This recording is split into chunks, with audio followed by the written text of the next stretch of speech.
Hello dear students, നമ്മുടെ Kerala entrance പരീക്ഷ എഴുതിയവരും അതോടൊപ്പം തന്നെ നീറ്റ് എൻട്രൻസ് പരീക്ഷ എഴുതി കേരളത്തിലെ MBBS ഉൾപ്പെടെയുള്ള മെഡിക്കൽ കോഴ്സുകളും മറ്റു മെഡിക്കൽ അനുബന്ധ കോഴ്സുകളിൽ അഡ്മിഷൻ ആഗ്രഹിക്കുന്നവർ നിർബന്ധമായിട്ട് കീം രജിസ്റ്റർ ചെയ്യേണ്ടിയിരുന്നു.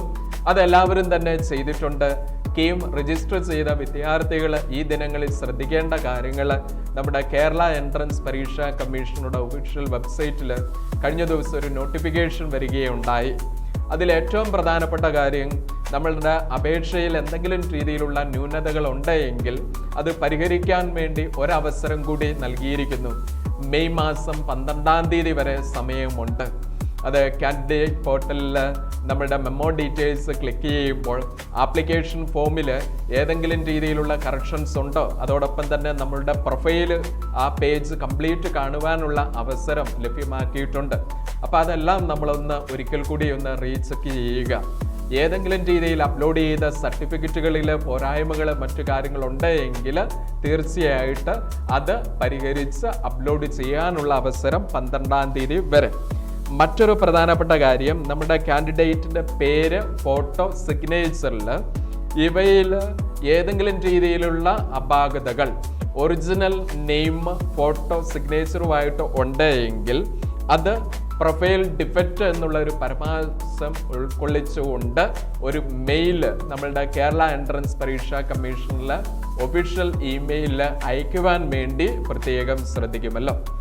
അടുത്തത്, രണ്ടാമത്തെ പേജിൽ ഒരു 3 പ്രധാനപ്പെട്ട കാര്യങ്ങൾ കൂടി അടപ്പ് ചെയ്തിട്ടുണ്ട്.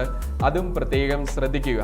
നമുക്കറിയാം, കേരളീയ ആയിരിക്കുന്ന ആൾക്കാർക്ക് മാത്രമേ സംവരണ ആനുകൂല്യവും ഫീസ് ആനുകൂല്യവും ഈ പ്രൊഫഷണൽ കോഴ്സുകളിൽ പഠിക്കുമ്പോൾ ലഭ്യമാവുകയുള്ളൂ എന്നുള്ളത് അറിയാം.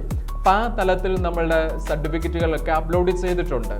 അതോടൊപ്പം തന്നെ ഏറ്റവും പ്രധാനപ്പെട്ടതാണ് കേരളീയരാണ് എന്നുള്ള ആ നേറ്റിവിറ്റി സർട്ടിഫിക്കറ്റ് അപ്ലോഡ് ചെയ്യുന്ന കാര്യങ്ങളിൽ എന്തെങ്കിലും വീഴ്ചകൾ വന്നിട്ടുണ്ട് എന്നുണ്ടെങ്കിൽ അത് അപ്ലോഡ് ചെയ്യുക.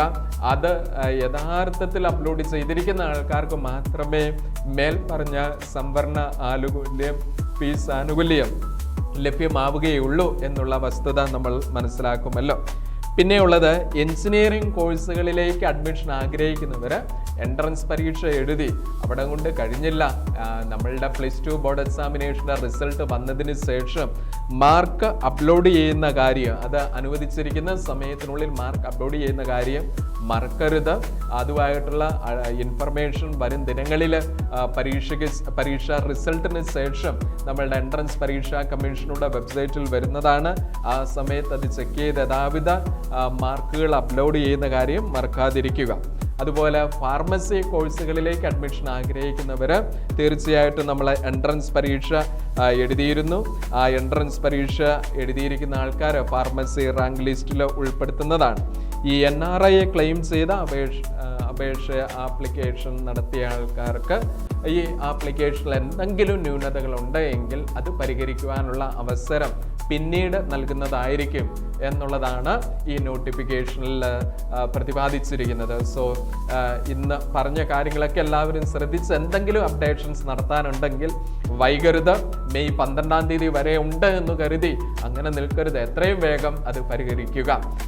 ഇതേപോലെ ലേറ്റസ്റ്റ് ആയിട്ടുള്ള എൻട്രൻസുമായിട്ട് റിലേറ്റ് ചെയ്തുള്ള അപ്ഡേഷൻസ് ദർശന അക്കാഡമിയുടെ ഒഫീഷ്യൽ യൂട്യൂബ് ചാനലിൽ തുടർന്നും ലഭ്യമാകുന്നതാണ്. Okay, thank you.